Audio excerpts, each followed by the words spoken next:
We are from Rebellion, and we are going to talk to you about how we made some of our levels for Sniper Elite 4.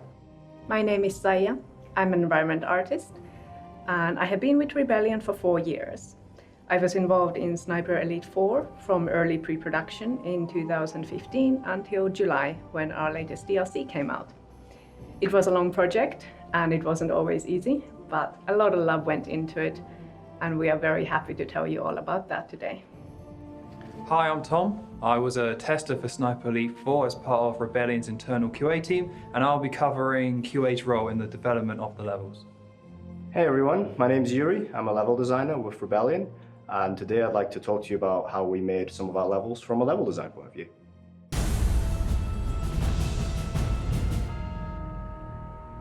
So our first protocol with level design is the concept stage. So the concept stage is very much the basics of the level. So we're trying to think about things like, where is it going to be set? What's the player going to be doing in them? How will it fit into the narrative? At this point, the narrative is still quite loose. We're still deciding exactly what we want. We knew obviously for Sniper Elite 4 that we wanted it to be set in Italy in World War II. One of our very early decisions that we knew is we didn't want it to be set so much in the war zone, but more behind the lines. So we wanted more kind of idyllic pastoral landscapes as opposed to a battlefield or ruins or anything like that. So a lot of the research we did for it, our reference images and stuff like that, reflect that. So here we have a couple of examples of landscapes we thought would be interesting to build a level around. And once we've decided that we've got enough interesting things to actually make a level, we move on to the map stage. The map stage is basically a very basic sketch. It's a 2D map where we translate all of those images into a kind of very rough 2D space. So we have a few examples here of what those spaces might look like. These are maps that have been made by different designers. It really helps us get a sense of scale and kind of flow of the level, more or less. Where will the player start? Where will they end? What kind of flow will the player take throughout the level? Where do we anticipate the player going? And for Sniper Elite 4, one of our biggest challenges was that we really wanted to make the maps not only bigger than Sniper Elite 3's, but also a lot more open. So we had to anticipate things, for example, like what happens if the player starts at the start point and then moves straight to the exit first without completing the objectives in the middle, and then works his way back down.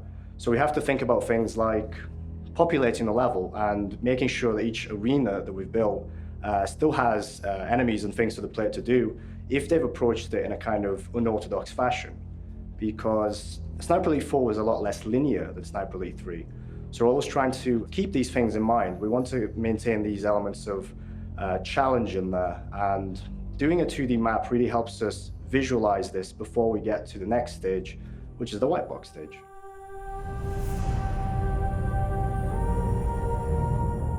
This here is Bitanti village, and I'm going to talk about how we built these from an art point of view. This is the second level of the game. And at first, of course, we start with research. So we think of what kind of images can we gather that will relate to the subject matter. So here my keywords was Italian fishing village.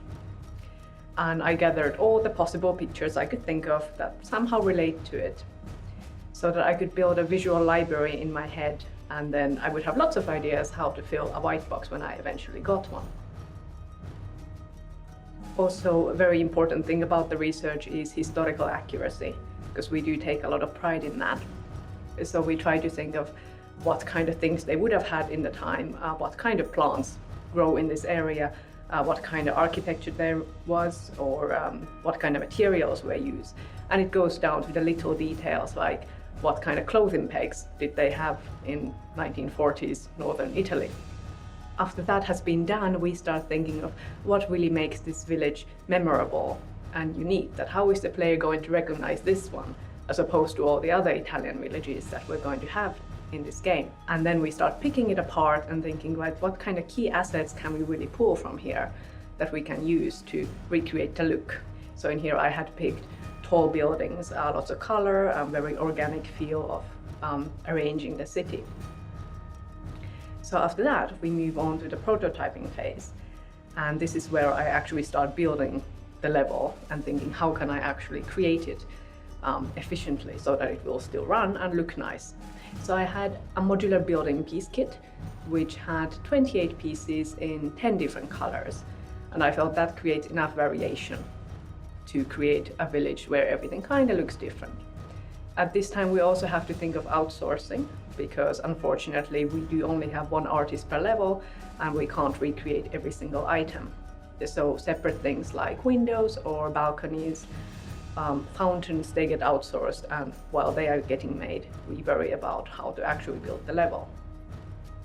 Now the finished house over here is in the harbor front of Vitanti village. That is usually the first house that the player sees when they play. And that was also the first sample house I built. So when I decide that this one is good enough and I can recreate the village from that, that's when we start waiting for the white box.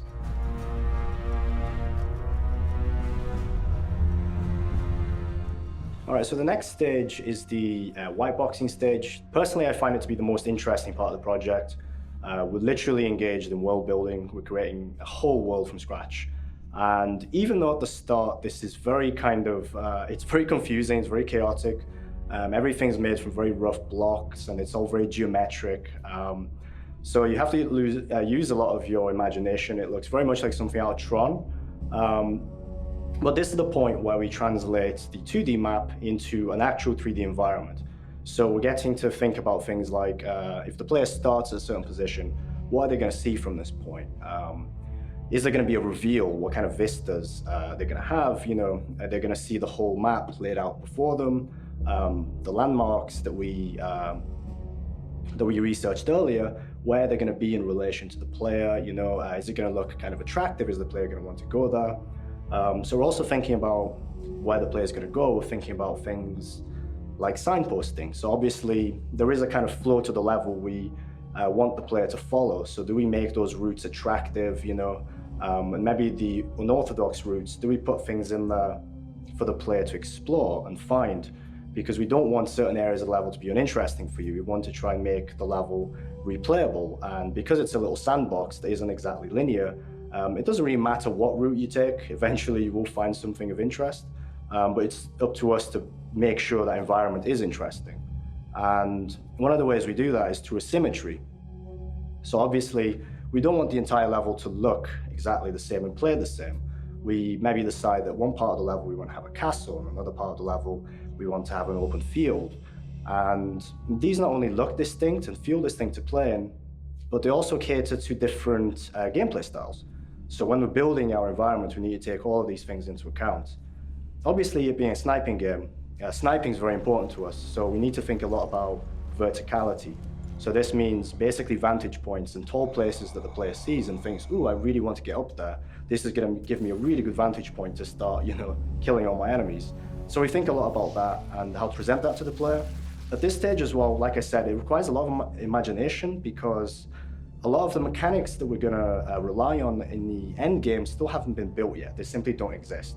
So for example, if I have a part of my level that I feel maybe here the player could be ambushed by 10 AI, for example, I'll literally write a little note in text and deposit it in the level. So when people are playing it, they can see, oh, so this is like an ambush encounter here, because the AI simply don't exist yet. So it requires a lot of imagination. It's quite chaotic, but it's a ton of fun to build. This is also a really good time as designers for us to start prototyping our own work. So something we spend a lot of time doing is thinking about objectives and what will the player actually be doing in our level. That's one of the most important things for us. And because we spend a lot of time doing this, we come up with our ideas and we prototype it and we put it on the level. And maybe we think, oh, this is really cool. Everyone's going to really love this. So we get one of our friends to play it, you know. And actually, it turns out it's completely unintuitive. It sucks. They don't like it. They get lost. And this might sound like it's a frustrating process, but it absolutely isn't, because usually your first idea isn't your best one, and you really have to go through several iterations and get a lot of feedback on it until you get something that's really good. So we spend a lot of time as designers playing each other's levels and giving each other feedback on things like, this area perhaps is a bit too open, this objective doesn't really make sense, things of that sort. The white box here in this slide is pretty much finished. This is a top-down view. As you can see from the notes, we're thinking about the objectives here. what kind of objectives are we going to have, what is the player going to be doing in the level. We're trying to divide the level as well into distinct areas, so each area will have something for the player to do that will tie into the objective, and the objective usually ties into the narrative. So we're trying to think about how to link these things, anticipating the player advance. What happens if the player doesn't actually go into the town or explore the castle or anything like that? He just goes around the map, for example. So we're thinking about what can we put in that area to make it interesting for the player. So do we maybe have a cool cutscene or a challenge or an achievement or some secrets that you can explore and find? Because again, we want to encourage you to play the level in several different styles. Maybe the first time you play it, you go loud and you just snipe everyone, and the second time you play it, you're a bit more cautious and you're a bit more reserved and you use a stealthy approach. So we're basically thinking about, replayability and populating the map with things that we feel will make the game really interesting for you. In this slide, we've got pretty much, again, an example of a finished white box. So you can see that art has already started going into one of the zones in the middle, which is the village. And from around that, at this point, as designers, we're making very small, minor changes at this point, because all of the departments will have agreed that this is essentially a finished level and the artists can start getting work on it. So at this point, we're thinking about small things like extra routes, little tweaks and improvements that will make the player's life more interesting. So for example, at the bottom of this, we've got a little peninsula with some ruins on them. Originally, that wasn't connected to the larger town in the middle, so it presented a dead end. And dead ends suck, no one likes dead ends. Because we wanted to make our game more open, we decided to connect that peninsula with the ruins to the urban area via a small walkway that's slightly submerged. So again, it presents kind of a more stealthy approach to the player if they wish to use that. And the same again with the walls surrounding the town. They weren't there at the start, and we thought it'd be a cool idea if instead of having to actually go into the town and have this close quarters kind of chaotic environment, if we could offer the player a way around it. So if a stealthy player wants to actually ignore the town and go straight to the main objective at the end, this is something that they can do. The next slide looks at the white box through several stages of development. We've got here a library, which is actually, for a white box, it's quite detailed. Usually they're not this intricate. So here what we want to show you is how sometimes the end product differs quite drastically from what we envision as designers at the start. So you can see from the other screenshot next to it that the library has actually undergone quite a bit of change, but this isn't necessarily always the case. We have an example of a white box space that we found really interesting playing in the early stages of the level development, which was a very long, narrow, vertical sniping space. And like I said, it played really well and we had a lot of fun with it, but we didn't really know how it would look. We couldn't really conceptualize or visualize it in a real world environment. We thought, how would this exist in the real world? How would it look natural? So at this point, we asked some of our artists to help us out with this. So as you can see, we've got some concept art that helps us visualize this environment and actually make sense. And the end result, which is the actual arted level, looks very much like the initial white box stage. So at this point in the project, we're working very closely with our artists to make sure not only that the game plays well for the players, but it also looks, really nice as well, because we want to reward you with fun gameplay and obviously, all the eye candy as well. So it's a very dynamic process that we have at this stage, and this is something that Saija can tell you a little bit more about.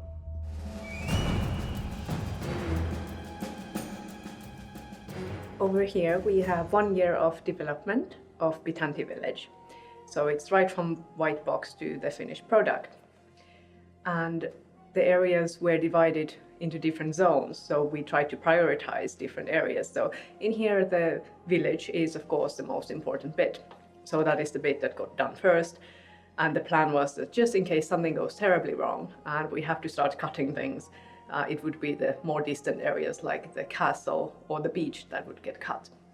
Luckily that did not happen and everything did get finished right on time. Then we have a bit more zoomed in picture of the production, which is the same idea, 1 year of development. And here we can see that from the start I have started placing the modular building pieces and placeholders. So there are some bright pink stairs over there, and that one is because I remember from my reference images that there was a lot of winding, beautiful little stairs in northern Italian cities, and I thought that would really add to the actual feel of the city. So I added my own little artistic piece up there, and luckily my designer agreed. And those became a permanent feature and also offered the player an extra route. And then in the final image, we have all the polish that has been done. The sun position has been finalized. There's not a lot of difference between the bottom images. That's because you don't actually see all the work that happens behind the scenes. So there's a lot of optimization that has taken place. So in the last picture, it's actually runs. And then this slide explains how we do the levels as a very dynamic process together with our designers. So as an artist, I had quite a bit of freedom to create what I want and put in my own input. So in the first top images, the situation was that the designer wanted to just build a generic tower to separate the orchard and the town center. And I decided to make it interesting and broke it. So I made a ruined tower. But when my designer saw that, he decided it would be so cool if the player could also get up there. So that meant that I had to now rebuild it and actually make sure you can get up there, build a couple of different routes so it's not a dead end, dress it and make sure that you can't see anything you weren't supposed to see. The bottom image is very similar. So over here the designer just wanted one tower, but I felt like two towers would actually be more fun because it creates a nice frame when you're going inside the city. So I built another tower. And when my designer saw that, he naturally said, oh, can we have a bridge between them? Because that's always fun. So again, we kind of always push each other to do a little bit more extra work than we originally planned. And when you do have a very good working relationship with a designer, that's one of the most rewarding things about this job. This is the level production from an art point of view. And Tom is going to talk to you about the QA perspective next.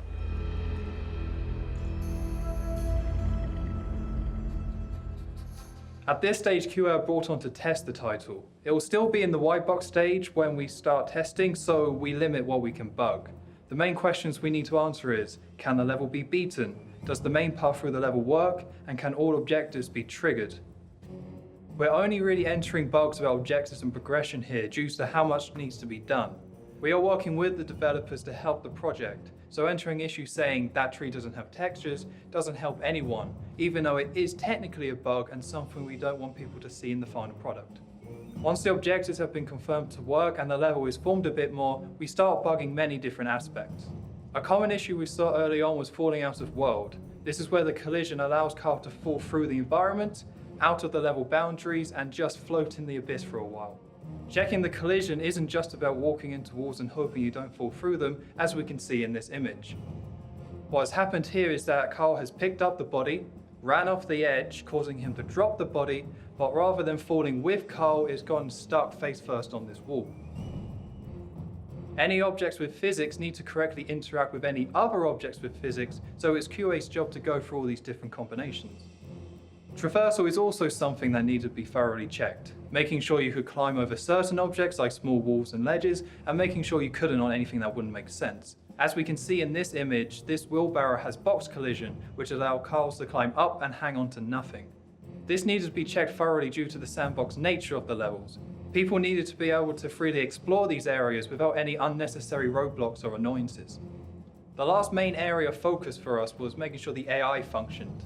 A big part of the gameplay for Sniper Elite 4 was messing around with the AI and their different states, throwing rocks in their path, putting traps in their way, alerting them, etc. The advantage of QA is that we can spend more time in these levels observing their behavior and manipulating them in different ways to ensure they do what they're supposed to do. In this image from the Target Fira mission, someone has set off the alarm causing this giant door to close. So all the AI, including Hitler himself, haven't figured out what's gone on, so rather than going round, they're just trying to walk straight into the door. The seagulls that appeared across the game also had AI, so we had to keep an eye on them as well. In this image, a seagull is in the middle of the sky, but instead of flapping its wings, it's just stuck in its perched idle animation. To explain how some of these bugs get fixed, I will pass you back to Yuri.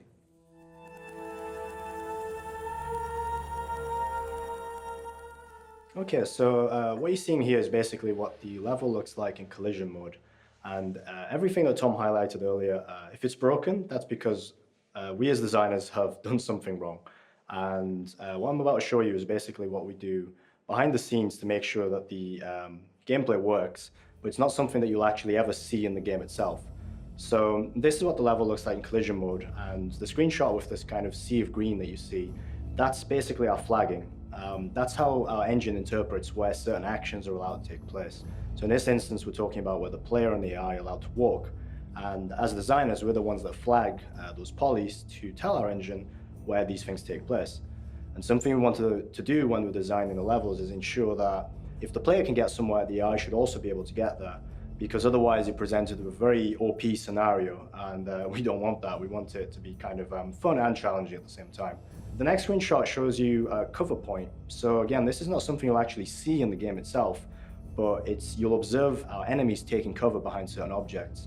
And this is something that our engine does itself, but we're also allowed to do this manually as designers. So if we think there's an environment where maybe an AI would take cover behind an object, we manually place a cover point there that will help make that environment more interesting for the player.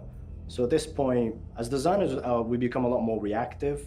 We're basically going through iterations of feedback. And something we do at this point a lot is balancing feedback. So in this example, an intrepid player has gone and found himself in a firefight that they can't possibly win.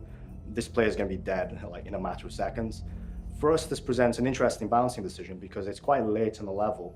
It's quite climatic, and we really want the player to have a bit of a challenge, but we don't want them to be overwhelmed, which is what's happening here. So maybe part of the problem is that the player has got themselves into a firefight they can't possibly win because they're fighting, say, 50 of these guys.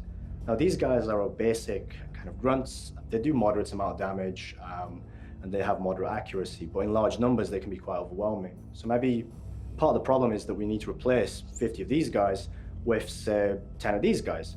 Now, these guys are elites. They do a lot more damage, and they're a lot more lethal up close. But hopefully, because there's less of them, the encounter becomes more survivable. And we want to challenge the player, but not frustrate you. We want you to have a fun gameplay encounter. So hopefully we make the right balance between challenge and fun at the same time. So there are other ways of us dealing with balancing at this point. We can also give the player more ammo in certain areas, or more health, or a myriad of different things we can try until people are really happy with the changes we've made. Another example of feedback that we do is, for example, we do extra routes as well. So in this image, we can see, again, this is exactly how these images are presented to us with notes made in paint. But we can see here that our player wants a ladder to be able to get up this balcony. So at this stage of the project, it's quite late, but adding a ladder isn't really a big deal for us, so we just go and add a ladder. Or in this other section, the player has turned around the start point and instantly found themselves without any cover whatsoever, so they're very exposed. So perhaps we add a couple of bushes or a couple of crates or something that will enable the player to hide behind and take cover. The next screenshot, what it's showing here is something that happens a lot in games, and I think everyone can agree you find this quite frustrating, is when you're frantically running away from something, you're in the middle of a firefight, and you get stuck in a little bit of collision or a little bit of geometry. And that's always frustrating and always really annoying, and that's what's happened here. The player has gotten stuck between a wall and a table. So the way we resolve this is we literally try to make our gameplay as smooth as possible. So we move objects apart and make sure everything transitions very smoothly so that this doesn't happen. And our last example is, again, the player has seen the interior of a house through a closed window, and they want to be able to get into the house without having to go all the way around. So for us, it's a really simple solution. We just open the window, and my artist will do that, and I, as the designer, will actually build a hole in the collision, allowing the player to traverse into the house. So at this point, we're basically refining and polishing the gameplay for the player. We're not doing anything major because this is quite late in the development stage. Again, we're just, as I discussed earlier, we're just going through several stages of feedback and iteration until we feel we've got something that hopefully you as the player will really, really enjoy.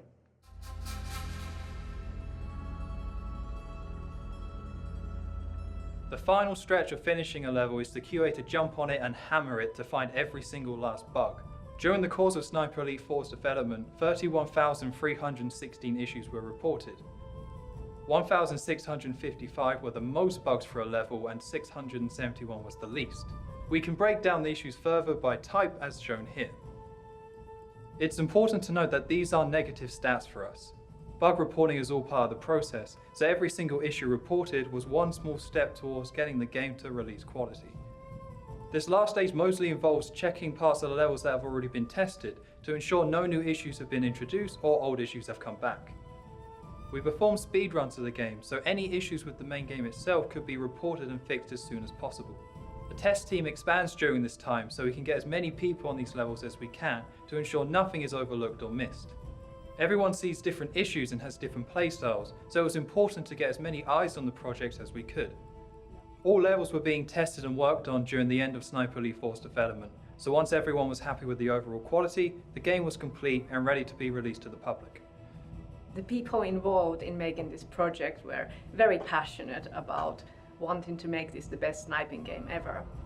So naturally, we all had very strong opinions about what we should do, and we ended up with a lot of compromises. But then when the game came out and we started seeing the reviews popping up, and it looked like people actually liked our compromises and they liked the game that we had created, it made it all worth it, and we would quite happily do it all over again.